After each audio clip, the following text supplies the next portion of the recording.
Salam sejahtera bagi para pemirsa yang berbahagia. Kita bertemu kembali di dalam diskusi Sekolah Sabat yang dipersembahkan oleh Gereja Masih Advent Hari ke-7 Uni Indonesia Kawasan Barat. Masih membahas mengenai kitab pertama yang ada di dalam Alkitab mengenai Kejadian. Kita akan masuk kepada pasal ketiga yang menjadi sejarah bagaimana kejatuhan manusia ke dalam dosa. Setelah di pelajaran yang lalu kita melihat betapa indahnya penciptaan penuh dengan kebaikan yang Tuhan berikan kepada bumi, hewan, tumbuhan, dan kita, sekarang kita akan melihat kebalikannya. Segala hal yang penuh dengan kelicikan, keculasan, kejahatan, dan juga penderitaan yang terjadi akibat dari kejatuhan manusia ke dalam dosa. Untuk membahas ini semua, kita kehadiran dua narasumber spesial. Pertama, Pendeta Sony Situmorang, Direktur Komunikasi Uni Indonesia Kawasan Barat, dan juga Pendeta Dwi Yuniarto, Direktur Komunikasi Daerah Jawa Kawasan Tengah. Shalom Bapak Pendeta sekalian. Shalom, selamat pagi. Selamat pagi. Ini semuanya pada pakai baju biru-biru, saya di tengah kuning gitu ya, biar cerah dan juga serasi pada hari ini. Nah, pendeta sekalian, mengenai kejatuhan, kita diingatkan bahwa Allah sebenarnya sudah memberikan peringatan terlebih dahulu, seperti itu ya. Nah, pendeta sekalian sebagai anak ataupun sebagai orang tua, pernah tidak diberi atau memberi peringatan yang masih diingat atau saking seringnya, jadi diingat terus, saya dulu diingatkan seperti ini, atau saya sebagai bapak sering mengingatkan anak saya seperti ini. Boleh dari Pendeta Dwi duluan mulai? Baik, terima kasih Ivy. Sudah tentu saya sebagai orang tua, kami berdua di rumah juga ada aturan-aturan. Jadi di rumah itu ada aturan, dan saya yakin bahwa di setiap rumah tangga dari semua pemirsa, kita semua yang sudah pasti kita jadi bagian dari satu keluarga. Dan di dalam keluarga itu pasti ada aturan. Kemanapun kita pergi ada aturan. Ketika kita jalan keluar ada aturan. Di pemerintah ada aturan. Kita di sekolah ada aturan. Sudah pasti karena keluarga kita juga adalah keluarga yang punya aturan. Nah, kami juga sering mengingatkan kepada anak-anak. Ya, kalau kita misalnya kita kasih tahu, kami selalu mengingatkan yang sederhana saja. Kami punya dua anak, putri dan seorang putra, masih sekolah di satu SMP kelas 1, satu kelas 4. Jadi kami selalu mengingatkan, ayo bangun pagi, ayo renungan, jangan malas ya. Kalau kamu nanti malas, kamu nanti akan ada di belakang akan kejadian seperti ini, ya.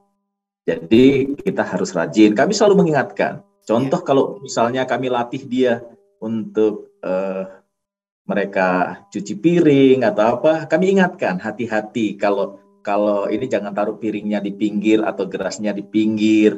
Nanti kalau jatuh bisa kena kaki. Nah, peringatan-peringatan seperti itu saya yakin itu bukan hal yang aneh, bukan hal yang jarang diperbincangkan di dalam sebuah keluarga. Pasti ada. Terima kasih. Dan itu bertepatan dengan pelajaran kita kali ini ya. Sebagai Bapa, Allah juga kasih kepada anaknya, maka diberikan peringatan dan diberitahukan konsekuensinya. Kira-kira kalau menurut dan tidak menurut itu seperti apa. Seperti itu ya. Pendeta Sony, bagaimana kisah mengenai peringatan ini?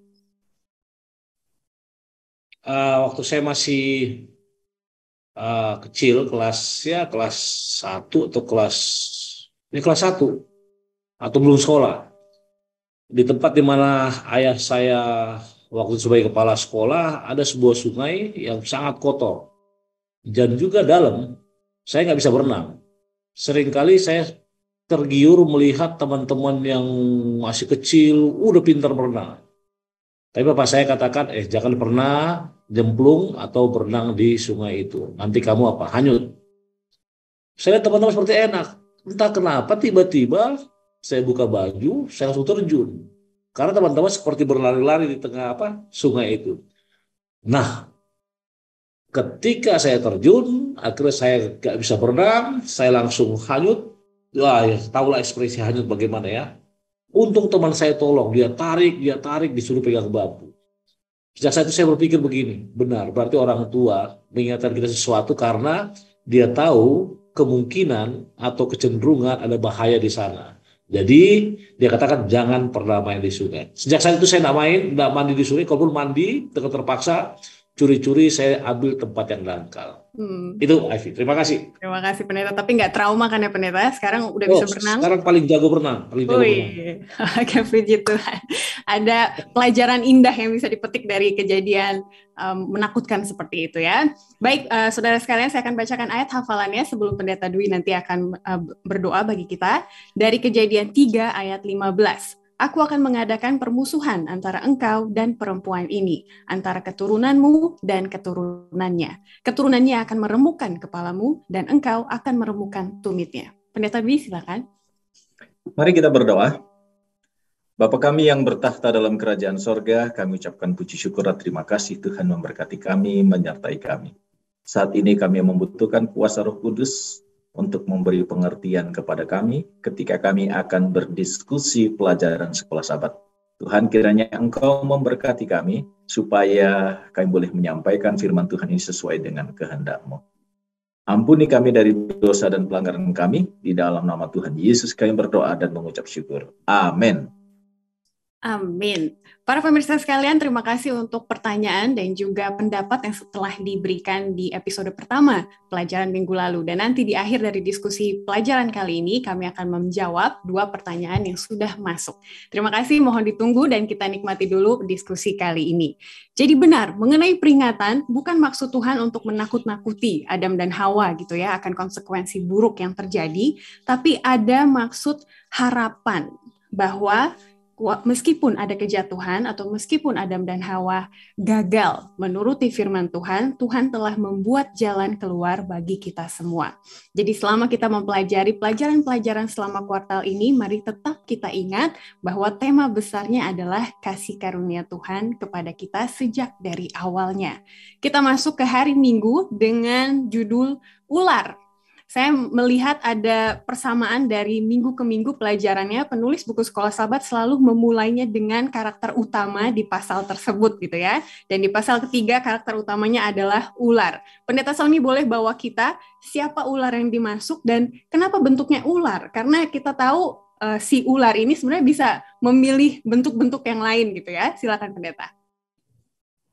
Baik, siapa ular yang dimaksud dan kenapa bentuk dalam ular?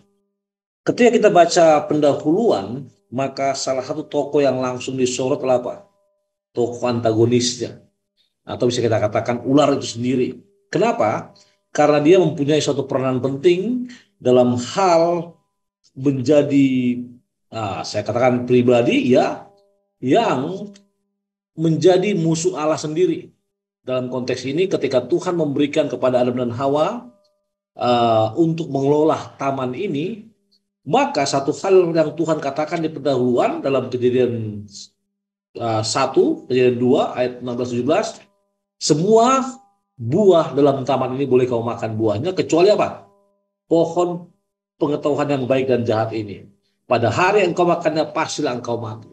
Itu perkataan Allah. Mungkin sederhana, namun saya melihat penulis melihat kalimat ini digunakan sebagai satu landasan untuk mengcompare siapa yang akan menentang perbuatan Allah ini, perkataan Allah ini. Dan masuk hari Minggu yang menentang siapa? Ular. Kenapa ular? Nanti kita akan pelajari secara jelas dan rinci apa kata ular. Kebalikan dari kalimat Allah tersebut. Sehingga ketika ditanya siapakah ular itu? Artinya ular adalah musuh Allah. Ingat kalimatnya.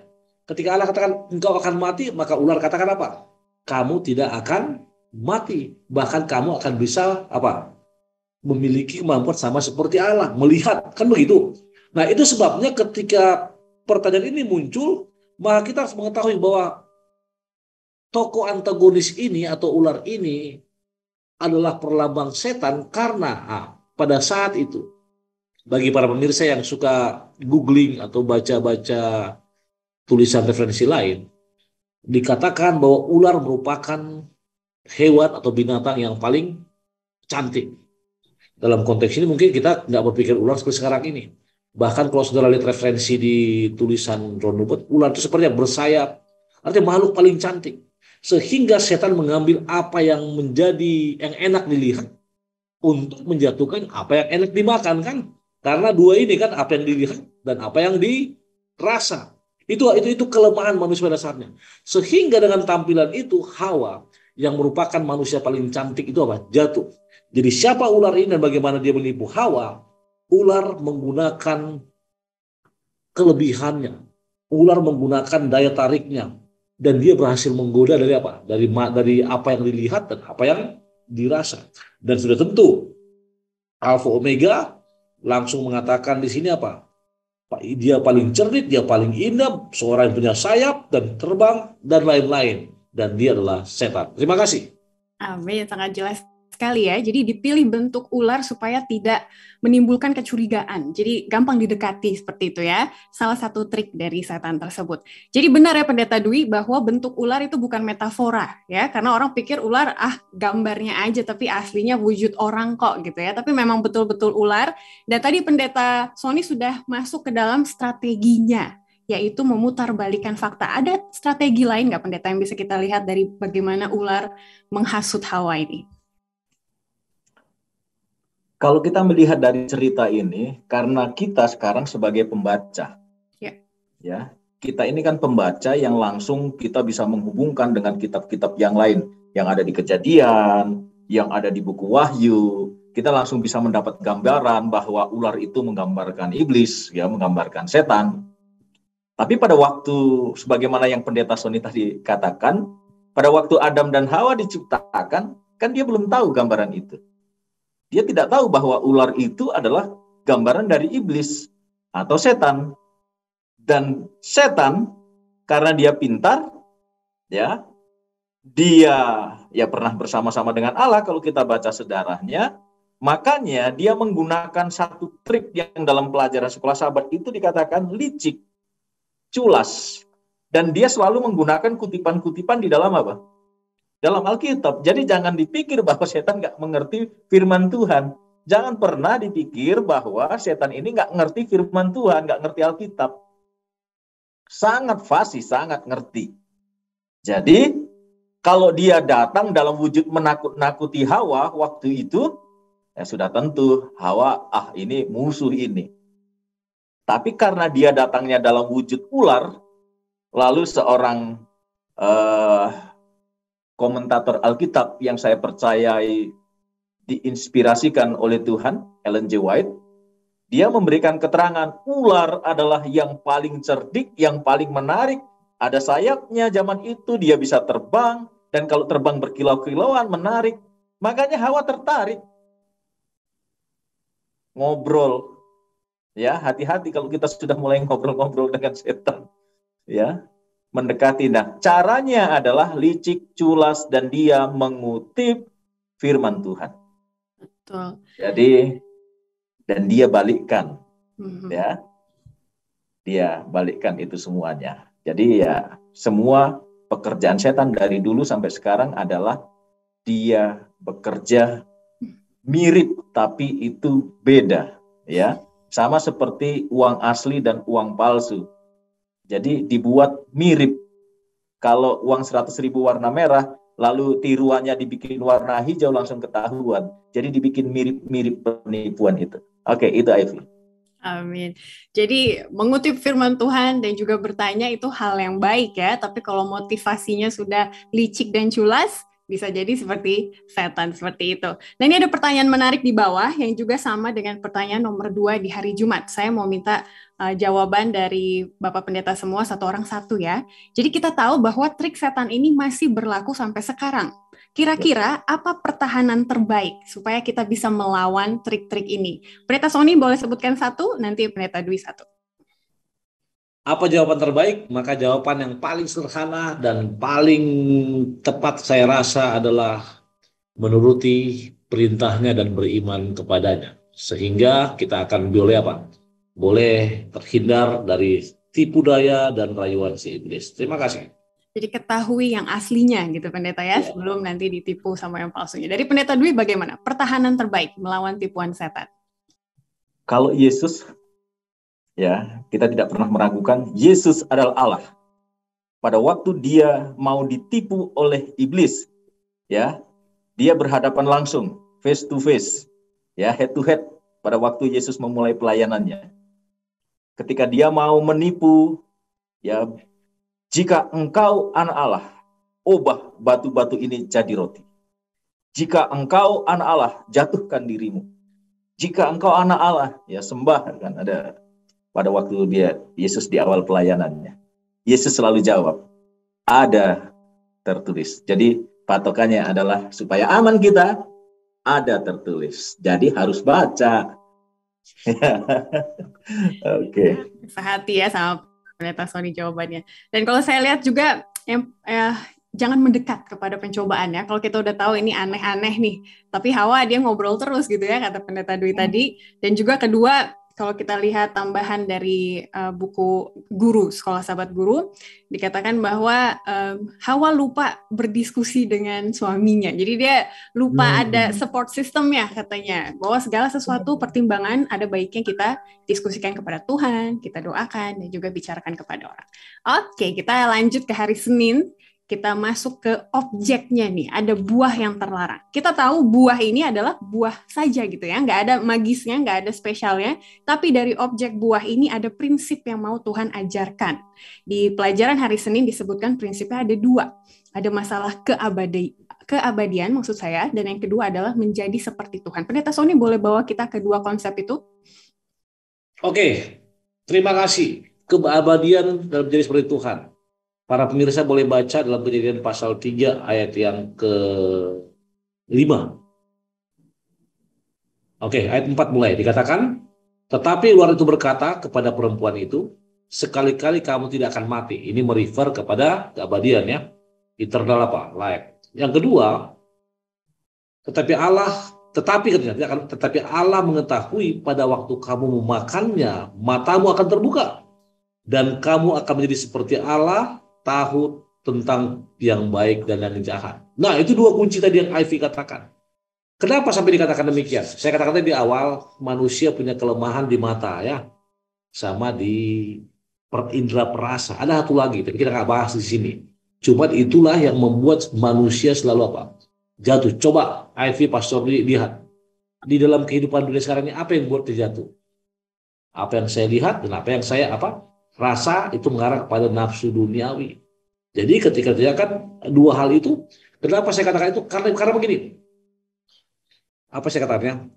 Di awal dikatakan ini merupakan proto evangelium ya, yaitu janji pertama dalam kitab. Bahkan ayat hafalan dengan jelas merupakan nubuatan pertama di Alkitab. Aku akan mengadakan permusuhan antara engkau dan keturunan perempuan ini. Engkau akan mematuk tumitnya dan perempuan ini akan meremukan kepalamu. Artinya ini suatu nubuatan pertama yang menggambarkan ending daripada peperangan ini. Namun kalau dikatakan nubuatan apa itu Afi? Nubuatan merupakan sejarah yang belum terjadi. Saya katakan dia akan jadi sejarah tapi belum terjadi. Dan itulah dua fokus utama dari setan sehingga dia berhasil menjatuhkan siapa? Adam dan Hawa. Demikian dari saya. Mantap, Pendeta. Pendeta Dwi ada mau ditambahkan mengenai dua konsep ini, keabadian dan menjadi seperti Tuhan. Dan kita sambungkan ke pertanyaan di paling bawah ya. Kira-kira apa bahayanya kalau dua konsep ini menyusup ke gereja? Oke, silakan Pendeta. Oke, jadi kalau kita melihat hal ini, kita bisa yang saya mau katakan begini. Pada waktu setan menawarkan ya yang berbeda dengan aturan Tuhan, menjadikan dirinya seolah-olah adalah yang menciptakan segala sesuatu, ini adalah setan itu sendiri. Kenapa? Karena ketika Tuhan bilang pada waktu engkau memakannya pastilah engkau akan mati, tetapi ini di counter, oh enggak, kamu enggak akan mati. Kamu akan sama seperti Allah. Nah, kalau kita kilas balik asal mula kejatuhan setan, ya, kan dia menerapkan hal yang sama. Pada waktu di sorga terjadi pemberontakan kepada Tuhan, kan yang dia lakukan adalah mau menyamai yang maha tinggi. Perasaan itulah yang mau ditularkan dari sorga ketika dia memberontak yang dibawa ke bumi. Kalau kita mau kilas balik. Jadi itu yang mau ditawarkan setan kepada Hawa. Tadi Ivy kan katakan Hawa nggak punya pertimbangan sih, dia nggak ngajak ngobrol Tuhan, nggak ngajak ngobrol Adam. Akhirnya dia putuskan sendiri. Wah, enak juga. Kalau saya makan buah itu nggak mati, tetapi saya mau menjadi seperti Allah. Dia ciptaan tapi mau menyamai penciptanya. Itu yang ditawarkan oleh setan. Lalu tadi Ivy juga tanyakan untuk konsep ya, bagaimana gini kalau masalah keabadian. Ya, kalau itu masuk ke dalam ajaran gereja. Nah, kalau itu menjadi sebuah keabadian, artinya kamu tidak akan mati. Kamu akan menjadi seperti Allah, dan itu kalau kita pelajari dalam pelajaran sekolah sahabat kita, dituliskan di sana, bukan hanya kepada kita di zaman dulu, ya, sejak peristiwa ini, bahkan dikatakan di sini, agama Mesir dan Yunani kuno, mereka punya keinginan orang-orang di zaman itu untuk yang namanya keabadian, karena keabadian itu melekat dalam atribut ketuhanan. Jadi orang pengen menjadi Tuhan, ya kan nggak bisa. Kita ini ciptaan ingin menjadi Tuhan, ingin menjadi yang maha tinggi.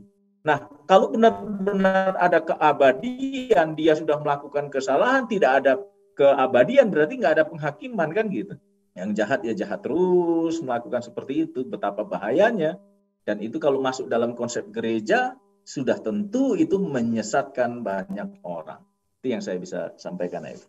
Iya, terima kasih Pendeta Dwi. Memang sangat berbahaya ya. Pendeta Sony bisa melihat tidak bagaimana mungkin secara tidak langsung ya, bukan mengenai konsep keabadiannya atau bagaimana, tapi kadang orang kan ingin berkuasa gitu ya di gereja misalnya, menganggap dia yang paling benar dan lain-lain. Ini kan bahaya juga nanti jadinya kayak hasutan setan gitu. Pendeta ada yang mau dikomenin dan nasihat bagi kita? Nah, ini saya tertarik tadi saya baca di bawah di kalimat secara diam-diam cara berpikir ini menyusup ke dalam budaya Yahudi Kristen. Terus Ivy tambahkan mengenai kekuasaan suatu pengakuan dengan menjadi seorang pejabat di gereja, maka dia mempunyai power yang lebih.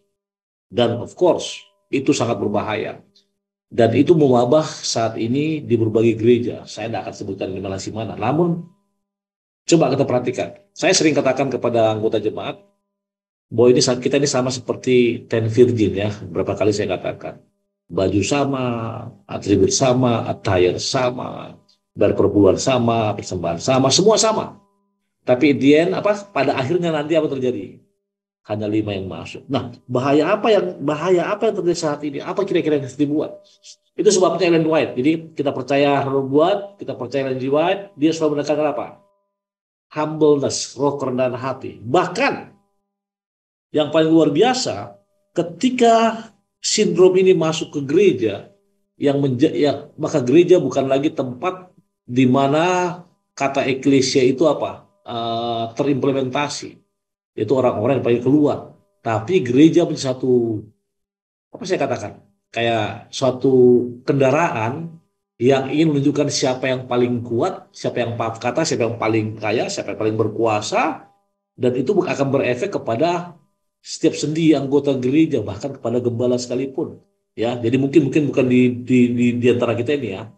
Kadang-kadang gembala atau anggota jemaat lebih segan kepada orang yang punya power, punya kuasa daripada yang lain. Namun kita akan bahas itu. Namun itulah bahaya yang akan terjadi ketika pikiran luar, ketika hal-hal yang setan katakan, yang setan mau lontarkan, kita terima dan kita susupkan dalam gereja. Itu mungkin sedikit dari saya. Betul sekali. Jadi mau pribadi ataupun secara kolektif itu dapat membawa kita kepada sebuah kejatuhan gitu ya. Sejarah berulang, jadi hati-hati mau pribadi ataupun jemaat bisa jatuh jika mengikuti trik-trik setan ini. Kita lanjut ke hari Selasa, ini menarik sekali. Ada satu respons manusiawi ketika bersalah gitu ya, kabur alias sembunyi dari Tuhan. Ini kita bisa lihat dari anak-anak kecil ya, Pendeta Dwi, tanpa diajari juga, kalau dia tahu dia salah, dia pasti sembunyi. Kira-kira apa yang bisa kita pelajari dari hal bersembunyi ini? Dan ketika Tuhan menanyakan, di manakah engkau? Itu pertanyaan dengan beribu-ribu maksud ya, Pendeta ya. Boleh silakan. Baik, dan kalau kita perhatikan dalam kehidupan sehari-hari kita, pada waktu kita melakukan sebuah kesalahan, perasaan yang akan muncul yang pertama adalah takut. Ya, kalau saya mungkin ketika masih anak-anak dulu, ketika kita melakukan kesalahan, kita takut dengan bapak, dengan papa, dengan mama. Ketika di dalam dunia pekerjaan, kalau saya melakukan sebuah kesalahan, saya juga takut dengan pimpinan. Ataupun kalau saya melakukan, misalnya saya korupsi, saya juga takut dengan ketahuan. Sebenarnya kata hati ini menuduh, aduh saya sudah melakukan kesalahan di sana. Ya, walaupun porsinya dengan pertama kali membuat kesalahan dengan yang berulang-ulang mungkin kata ketukan dalam hati itu beda. Kalau pertama mungkin berdebar-debar dan gimana. Ada perasaan takut, yang pasti itu. Dan itu juga yang dirasakan oleh Adam dan Hawa. Ketika mereka melakukan kesalahan, respon yang pertama yang mereka rasakan adalah mereka takut dan mereka harus sembunyi. Lalu muncul pertanyaan dari Tuhan, di manakah engkau? Apakah Tuhan tidak tahu dengan keberadaan mereka? Ya, kalau Tuhan tidak tahu, Tuhan bukan maha tahu. Perkara yang kecil, sedangkan isi hati kita aja dia tahu. Apalagi masalah kita sembunyi, lalu berbicara masalah geografis. Tidak ada yang tidak tahu ya untuk Tuhan. Tapi ini sebuah pertanyaan yang kalau itu dalam kehidupan kita sehari-hari itu untuk memastikan ya. Bahkan pertanyaan itu kalau kita bisa kembangkan, bisa dipandang dari beberapa sudut. Ya, misalnya, sebenarnya hatimu di mana sih? Engkau diciptakan dengan sempurna, ya, dengan hak pilih. Hatimu itu kau serahkan untuk Tuhan atau kok kamu malah memilih yang lain? Di manakah engkau? Nah, dari sudut itu pun bisa, dari sudut yang lain bisa. Tapi ini bukan berbicara bahwa seolah-olah Tuhan tidak tahu persembunyian mereka secara geografis. Tapi yang jelas, respon pertama dari seorang yang melakukan kesalahan adalah perasaan takut. Itu sekali. Jadi ketika Tuhan menanyakan di manakah engkau, Tuhan ingin sebenarnya melakukan tugasnya sebagai hakim gitu ya, seperti menginterogasi gitu ya, di mana kamu dan di manakah pertanggungjawabanmu. Ini semua ada di pelajaran hari Selasa ya. Tapi interogasi Tuhan itu bukanlah berujung kepada penghukuman, karena Tuhan merindukan pertobatan. Nah, Pendeta Sony, boleh bawa kita ke situ?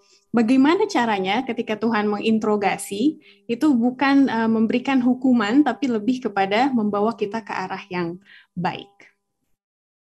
Konsep pertama yang saya mau katakan untuk menjawab pertanyaan ini adalah bahwa Allah itu Maha Kasih.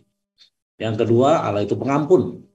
Yang ketiga, Allah itu apa? Memberikan kasih karunia dengan perwujudan Putra Tunggal Yesus Kristus mati di kayu salib. Lalu, kenapa ada investigasi atau interogasi di sini? Apa maksudnya? Nah, tadi sudah singgung kalimat di manakah engkau? Kata yang ditanyakan kepada Adam dan mirip sekali ditanyakan juga kepada Kain ketika Adam berdosa dan Kain berdosa. Ini kalau dalam istilah teologi apa namanya, saya lupa. Saya lupa ada istilahnya. Jadi dua peristiwa yang mempunyai kemiripan digabungkan. Lalu masuk kepada pertanyaan Ivy. Kenapa Tuhan menginterogasi pelakunya? Padahal dia mengarahkannya kepada hal-hal untuk membawa kepada keselamatan. Para pemirsa, saya tekankan tadi yang tadi saya katakan bahwa ketika Allah menginterogasi, ketika Allah menginvestigasi, ketika Allah bertanya kepadamu, satu kata kunci yang paling berarti dia memperhatikanmu, berarti dia menyayangimu, berarti dia mau agar engkau menyadari kesalahanmu. Bahkan di bagian bawah dikatakan apa? Tuhan mau agar mereka apa? Agar mereka mengatakan yang sebenarnya. Ingat, memang Kejadian 1:26, Kejadian 2 akan digenapi nantinya. Tapi sama seperti tadi, ketika mereka diperdaya, saya senang kalimat di sini, Ivy, nasa, bahasa apa? Bahasa Ibrani ya, yang artinya dalam bahasa modern sekarang ini apa? PHP ya. Apa PHP? pemberi harapan Palsu. palsu. Ya benar. Nah, saya mau berdaya. Nah, itulah yang Tuhan amarkan, anjurkan agar mereka jangan jatuh. Dengan cara apa? Dia nasihati, dia tanya. Sama seperti orang tua, Ivy. Mungkin Ivy juga pernah rasain. Dulu pernah bersalah nggak sama papa mama? Oke, kita dikasih, bahkan mungkin dihukum. Tapi bentuk hukumannya itu bukan karena dia benci, tapi karena dia apa? Sayang kepada kita. Itu mungkin dari saya sedikit. Terima kasih. Amin. Terima kasih pendeta sudah mengangkat Kain, karena memang pattern atau pola ini bisa kita lihat konsisten selama firman Tuhan di Alkitab ya. Jadi ada kepada Adam dan Hawa, kepada Kain dan Habel, di air bah, menara Babel, dan juga Sodom dan Gomora. Tuhan menanyakan, karena Tuhan memperhatikan dan merindukan pertobatan kepada mereka. Itu di pertanyaan pertama hari Jumat. Dan di pertanyaan yang paling bawah nih, di hari Selasa Pendeta Dwi, sebelum kita maju ke hari Rabu, kalau misalnya takut ataupun sembunyi, malu adalah respons manusiawi gitu ya. Tanpa kita mau juga muncul gitu ya, karena itu sifat alamiah kita. Tapi untuk menyalahkan orang lain itu kan pilihan, ya pendeta ya. Saya mau nyalain atau saya mau terima kesalahan saya. Pertanyaan di sini adalah, apa yang bisa kita lakukan yang lebih baik daripada menyalahkan ketika kita tahu yang bersalah itu adalah kita? Silakan pendeta. Satu kali saya ditanya oleh seorang pelayan Tuhan ketika dia membuat sebenarnya ada problem kecil. Saya hanya berbicara begini: hadapi, terima nasihat, dan sesudah itu jadi orang yang berubah. Gitu. Nah, kalau ini kan nggak ada ujungnya, ya. Tuhan tanya Adam, kenapa sih kamu makan buah pengetahuan baik dan jahat? Gara-gara perempuan yang kau ciptakan, Tuhan. Kan bukan salah saya, salah si perempuan. Perempuan ditanya, loh kenapa Hawa kamu makan buah pengetahuan baik dan jahat? Kan gara-gara ular yang kau ciptakan, Tuhan. Bukan salah saya. Lah ular itu yang menciptakan siapa? Tuhan. Kalau begitu yang salah siapa? Tuhan. Lah, kita ingat rentetan dari permasalahan. Dan ini alamiah manusia untuk mencari kambing hitam. Dan kapan mau selesai? Tadi sudah diterangkan oleh Pendeta Sony, kalau Tuhan menginterogasi, Tuhan menginvestigasi, dia sedang memperhatikan umatnya, dan dia akan selalu memberikan jalan keluar yang terbaik. Dan di sini yang ditawarkan adalah urusan keselamatan. Karena kalau saya membaca di dalam buku sejak hari pertama, kita mempelajari di pelajaran pertama di hari Sabtu malam, kitab Kejadian ini berbicara fokusnya adalah mengenai kasih karunia. Jadi dia sebenarnya mau mengamarkan kasih karunia. Bagaimana kita supaya terhindar dari problem mempersalahkan orang lain? Ya akui kalau kita salah. Kan yang berat kan mengucapkan saya minta maaf, saya sudah bersalah, apalagi itu di hadapan umum. Mungkin kalau masih ngomong sama Tuhan, oke lah, nggak ada yang tahu. Tapi kalau ini di hadapan umum seperti apa? Nah itu yang akan agak sulit dilakukan oleh manusia, tapi yang terbaik itu. Amin. Jadi pilihlah jalan Tuhan ya, walaupun susah, itu konsekuensinya. Lanjut ke hari Rabu dan Kamis, kita akan melihat bagaimana nasib ular dan nantinya nasib manusia. Pendeta Sony boleh bawa kita ke sini bahwa ketika ular dikutuk, itu sebenarnya pengharapan bagi kita. Itu bagaimana maksudnya, pendeta? Ketika ular dikutuk, maka itu pengharapan bagi kita. Benar. Kejadian 3:15 dengan jelas, ayat 14 mulai menjelaskan hal itu secara rinci. Artinya, saya senang dengan kalimat itu. Jadi ketika ular dikutuk, maka itu pengharapan bagi kita. Walaupun sebenarnya dalam Dewan Musyawarah Allah, dalam konteks Kejadian 1, Beresit bara Elohim, Allah Bapa, Anak, dan Roh Kudus, pencipta langit bumi sudah punya rencana keselamatan. Oke, tapi kita akan bahas jauh ke sana. Namun ketika menjawab pertanyaan tersebut, ular menerima konsekuensinya, itu dikutuk. Apa kutukannya? Kalau saudara baca Kejadian pasal 3 ayat 15, maka salah satu kutukan yang paling luar biasa adalah apa? Kata meremukkan kepala. Itu apa? Ada suatu saat nanti ketika kepala ular remuk, apa artinya, Ivy? Apa artinya kalau ular remuk? Mati. Iya. Apa? Perish. Musnah. Nah, kalau tumit dipatok, diremukkan, apakah mati? Tidak. Aplikasi rohani yang mungkin kita akan lihat, pengharapan apa? Ketika Yesus menjadi juru selamat kita. Bukan berarti kita akan bisa langgeng.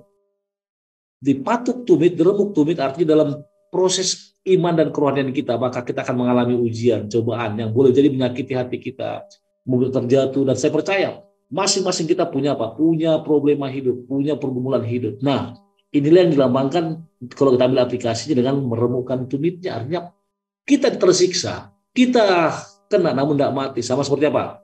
Ayub. Ingat Ayub? Kau bisa bikin apa saja asal jangan ambil nyawanya. Nah, inilah kalimat yang diucapkan bahwa ketika ular terkutuk maka akan kita apa? Kita punya pengharapan. Apa pengharapan tersebut? Pemirsa di rumah baca paragraf ketiga hari Rabu dikatakan begini. Di sini kita mencapai semacam perbalikan penciptaan. Sementara penciptaan menuntun pada kehidupan, penghargaan, kebaikan dan berkat, penghakiman mengarah kepada latihan, kejahatan dan kutukan, tapi juga pada pengharapan dan janji keselamatan. Terikat pada kondisi ular yang hancur, memakan debu, terpancar harapan keselamatan manusia yang muncul dalam bentuk nubuatan. Yang saya katakan tadi, nubuatan pertama dalam Alkitab. Nubuatan mengenai Yesus akan datang ke dunia ini. Nubuatan bahwa akan ada akhir dunia. Dan nubuatan bahwa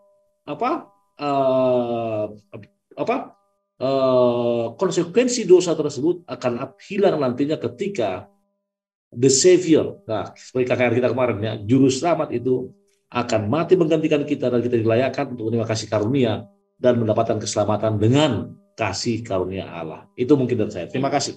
Ya, jadi intinya rencana keselamatan itu sudah ada sejak awal gitu ya, bukan hanya di perjanjian baru, tapi konsepnya sudah ada di Kejadian 3 ayat 15. Tadi sambil Pendeta Sony berkata-kata, saya jadi teringat 2 Korintus 4 ayat 9. Kalau bahasa Inggrisnya broken but not destroyed gitu ya. Jadi kita dihempaskan namun tidak binasa. Jadi mungkin patah-patah tulang kita menderita karena dosa, tapi Tuhan mau kita hidup gitu ya. Oke, kita lanjut langsung ke hari Kamis, Pendeta Dwi, dengan nasib manusia. Kalau tadi ular dikutuk, manusia menderita dalam hal apa, tapi tetap diberikan harapan untuk hidup, malah ada hidup kekal. Dan bagaimana Yesus memenuhi perjanjian tersebut? Oke, jadi untuk pelajaran hari Kamis berhubungan dengan nasib manusia. Ya, kita tahu bahwa setiap kesalahan yang dilakukan oleh siapapun itu pasti ada yang kita akan terima sebagai balasannya.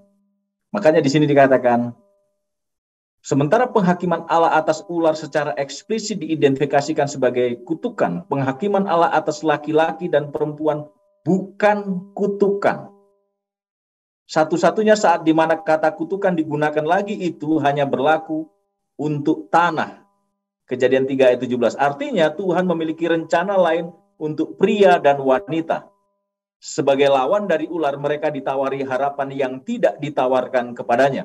Memang benar bahwa manusia itu harus mengusahakan tanah, dia harus bekerja keras, ya, seorang pria demikian. Lalu wanita itu ada sakit pada waktu melahirkan, tapi yang dikutuk itu bukan manusia, tapi yang dikutuk adalah tanah, di mana pria itu harus mengusahakan tanah itu. Jadi di setiap Tuhan menyampaikan berbicara, menyampaikan firman-Nya kepada manusia, dia memberikan sebuah harapan kepada manusia itu. Ya, ada keselamatan yang ditawarkan oleh Tuhan kepada manusia. Jadi bukan manusianya yang akan dikutuk seolah-olah nanti selamanya akan terkutuk, tidak, tetapi dia memberikan jalan keluar dan itu melalui dirinya sendiri. Itu untuk yang bagian saya bisa sampaikan, Ivy. Iya, amin. Jadi nanti di pelajaran minggu depan kita akan melihat bagaimana Adam, walaupun mungkin dia khawatir, takut suatu saat akan mati, tapi ketika dia melihat anaknya lahir, wah berarti ini janji Tuhan sudah benar gitu ya. Dia melihat bahwa Tuhan memperpanjang kehidupan melalui keturunan-keturunan kita. Nah, pertanyaan terakhir sebelum kita tutup dan menjawab pertanyaan dari minggu lalu, di yang paling bawah nih. Jadi sebagai orang tua, nih Bapak Pendeta sekalian sudah menikah dan memiliki anak, kadang-kadang tidak mengetahui itu lebih baik daripada mengetahui. Karena Tuhan katakan kalau kita mengetahui kejahatan, akan ada kecenderungan kita berbuat kejahatan gitu kan ya, dan ujung-ujungnya akan ada ancaman kematian. Jadi adakah beberapa hal yang lebih baik ketika kita tidak tahu dan melihat konsep dari cerita ini? Apa yang dimaksud dengan pertanyaan penulis ini ya? Pendeta Sony boleh mulai? Nah, ini pertanyaan apa ya, saya bisa katakan pertanyaan yang punya sisi positif dan juga ada arti lain. Nah, saya mau katakan saya bisa mengerti kenapa penulis nulis ini, karena dia akan coba mengarahkan kita kepada kalau seandainya Tuhan tidak bilang sama Adam dan Hawa kecuali buah ini, mungkin mereka tidak akan ada keingintahuan untuk mengetes. Dan pada zaman sekarang ini juga ketika orang bilang jangan ke sana, orang justru banyak ke sana. Bahkan banyak stasiun televisi yang menampilkan adegan-adegan atau suatu kita katakan reality show yang menantang apa yang dilarang, benar ya? Ya, benar-benar. Nah, demikian juga apakah ada positifnya atau lebih baik kalau kita tidak tahu. Nah, dalam konsep ini untuk beberapa hal boleh mungkin diimplementasikan Ivy. Tapi dalam konsep ini kita harus tahu bahwa Allah itu adil. Allah itu pengasih. Dia mau manusia mengikuti dia bukan karena ketidaktahuan, tapi manusia mengikuti dia oleh karena kasihnya. Bahkan semua dia jabarkan. Yang paling simpel zaman sekarang ini, Afi, Tuhan sudah kasih 10 hukum, benar, di Gunung Sinai. Tapi banyak teologian, banyak para pakar, banyak para pendeta yang memutarbalikkan bla bla bla. Kenapa mereka memutarbalikkan yang saya sebutkan tadi? Satu ayat yang sudah jelas perkataan Allah diputarbalikkan. Nah, Allah mau inilah sebenarnya hukum, dia mau semua kita tahu. Tapi ketika itu tiba dalam implementasi, maka yang Ivy katakan, Pastor Dwi katakan, kita diperdaya sadar tidak sadar oleh si ular tua atau naga yang dalam konteks ini ular tersebut. Nah, apakah ada artinya apakah ada baik kita tidak tahu? Dalam konsep kebenaran, konsep ketuhanan, saya katakan dengan jelas kita harus tahu mana yang baik dan yang jahat. Namun dalam konsep lain boleh jadi sesuai dengan situasi yang berkembang. Terima kasih, Ivy. Amin. Terima kasih. Pendeta Dwi, bagaimana pendapat pendeta mengenai pertanyaan ini? Ya, memang bagaimana kalau kita mempelajari, dikatakan jangan makan buah pengetahuan yang baik dan yang jahat, buah yang di tengah-tengah taman itu. Dan kenyataannya setelah makan buah itu, manusia lebih banyak mencari tahu yang jahatnya daripada yang baiknya. Jadi itu yang problem yang kita hadapi ya. Makanya tadi Pendeta Sony katakan di hal-hal tertentu, ya kita perlu banyak tahu.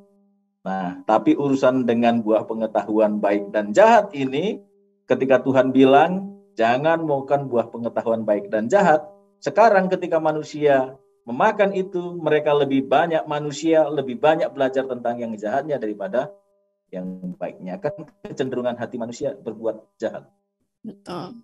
Dan ini kalau buat saya pribadi menunjukkan bahwa kedaulatan Tuhan tidak bisa diganggu-gugat ya pendeta-pendeta sekalian. Kalau memang untuk kebaikan manusia ada kalanya harus begini, ada kalanya harus begini, ada baiknya kita ikuti gitu ya, karena beliau yang memegang sovereignty, kedaulatan.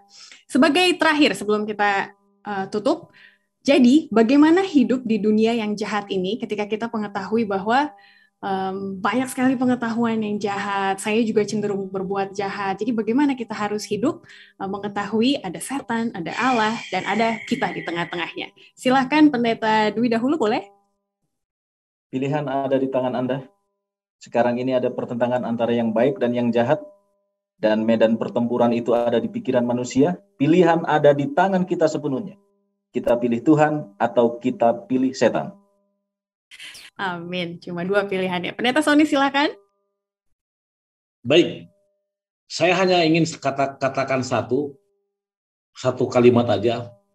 Ketika Tuhan memerintahkan atau berfirman, maka hal yang terbaik yang manusia lakukan adalah apa?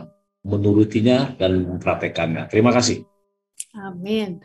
Baik pemirsa sekalian, kita sudah tiba di akhir dari diskusi kita dan sekarang kita akan menjawab 2 pertanyaan yang telah masuk di episode atau pelajaran yang pertama minggu lalu. Yang pertama, pertanyaannya akan saya berikan kepada Pendeta Sony Situmorang. Datang dari akun Zainal T. Pertanyaannya adalah, ramai jemaat yang masih berfokus kepada kata jangan dalam isu Sabat, terutama bagi orang-orang muda. Jadi bagaimana untuk mengkoreksi supaya hari Sabat itu bisa menjadi hari yang penuh sukacita dan ditunggu-tunggu sepanjang minggu? Silakan Pendeta Sony. Benar, Jadi orang terfokus kepada kata jangan. Sangat-sangat benar. Namun kita lupa ketika kita baca 10 hukum dalam Keluaran 20 ayat 8, maka khusus sahabat Tuhan tidak katakan jangan. Ya. Walaupun nanti di bagian bawah ada instruksinya. Apa yang dia katakan? Ingatlah dan kuduskanlah hari Sabat. Oke? Bukan jangan membunuh. Nah, 2 hukum dari 10 hukum ini istimewa, yaitu penghormatan kepada Tuhan, hukum keempat, dan hukum kelima apa itu? Penghormatan kepada manusia yang diwakili oleh orang tua atau orang yang dituakan. Lalu, kenapa sampai kata jangan digunakan? Saya mau simpel begini aja.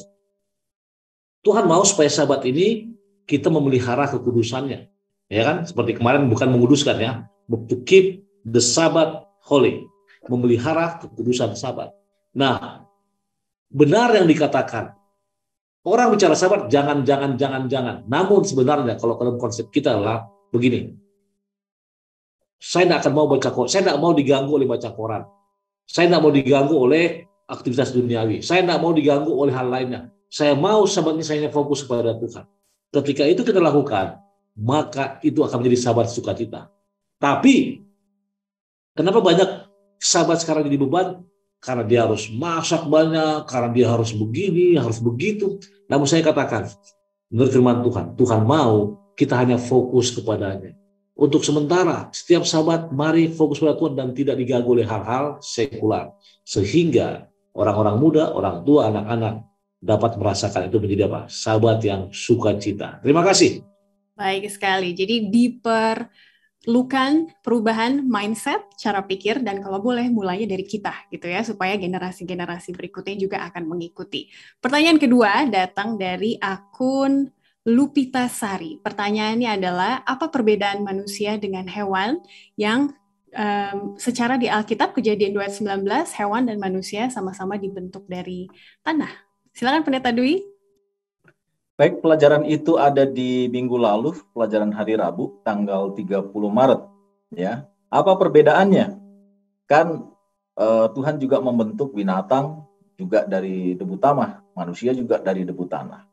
Ya, saya akan sedikit membacakan di sana begini, bahwa Tuhan telah menciptakan manusia menurut gambarnya adalah salah satu pernyataan paling berani dari Alkitab. Hanya manusia yang diciptakan menurut gambar Tuhan. Meskipun Allah menjadikan segala jenis binatang liar dan segala jenis ternak dan segala jenis binatang melata di muka bumi ini, Allah menciptakan manusia menurut gambarnya. Itulah dasar pertanyaan yang dipakai. Ya. Dan dikatakan menurut gambarnya, pelajaran sekolah sahabat kita itu memberikan keterangan bahwa itu adalah bentuk konkret yang sempurna dari fisik. Dan bukan hanya secara fisik, tetapi itu secara pikiran. Ya, karena seorang komentator Alkitab yang saya percayai mendapat ilham dari Roh Kudus, Ellen G. White menuliskan begini, ketika Adam lahir dari tangan pencipta, ia membawa dalam tubuh, pikiran, dan rohaninya sifat yang serupa dengan kaliknya. Bahasa lain disebutkan citra Allah. Citra Allah itu saya mendapati di dalam 1 Yohanes 4 ayat 8 dikatakan barang siapa tidak mengasihi ia tidak mengenal Allah sebab Allah adalah kasih. Tabiat Allah kasih, citra Allah itu kasih. Jadi manusia diciptakan sempurna menurut gambarnya itu adalah gambaran yang konkret.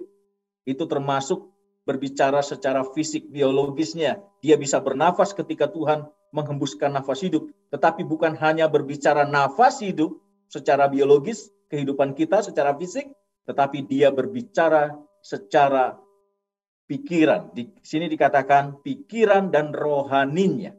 Mereka punya tabiat Allah, yaitu kasih, yang tidak dimiliki oleh binatang. Jadi hewan-hewan yang lain, dia tidak punya. Manusia disebut sebagai makhluk yang sempurna, yang menurut citra Allah, dia bisa membedakan mana yang baik dan mana yang jahat. Binatang sama-sama kita punya otak, binatang bekerja dengan instingnya, tetapi manusia yang diciptakan sempurna itu dengan akal budi. Ya.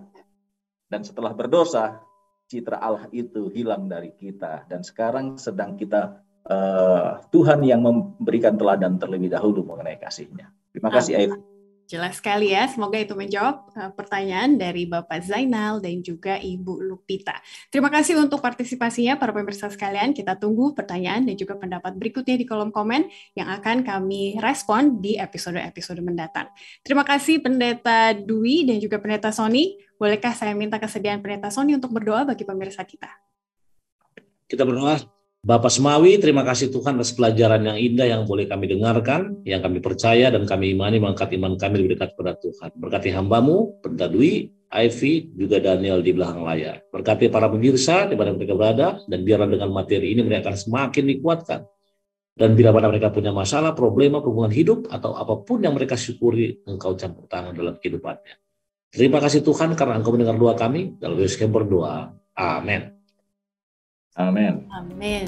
Jadi para pemirsa sekalian, kehidupan setelah kejatuhan di dalam dosa mungkin akan penuh penderitaan dan duka cita, tetapi berjalan bersama Tuhan pasti ada pengharapan dan juga keindahan di dalamnya. Sampai lagi bertemu di episode mendatang, Tuhan memberkati kita semua.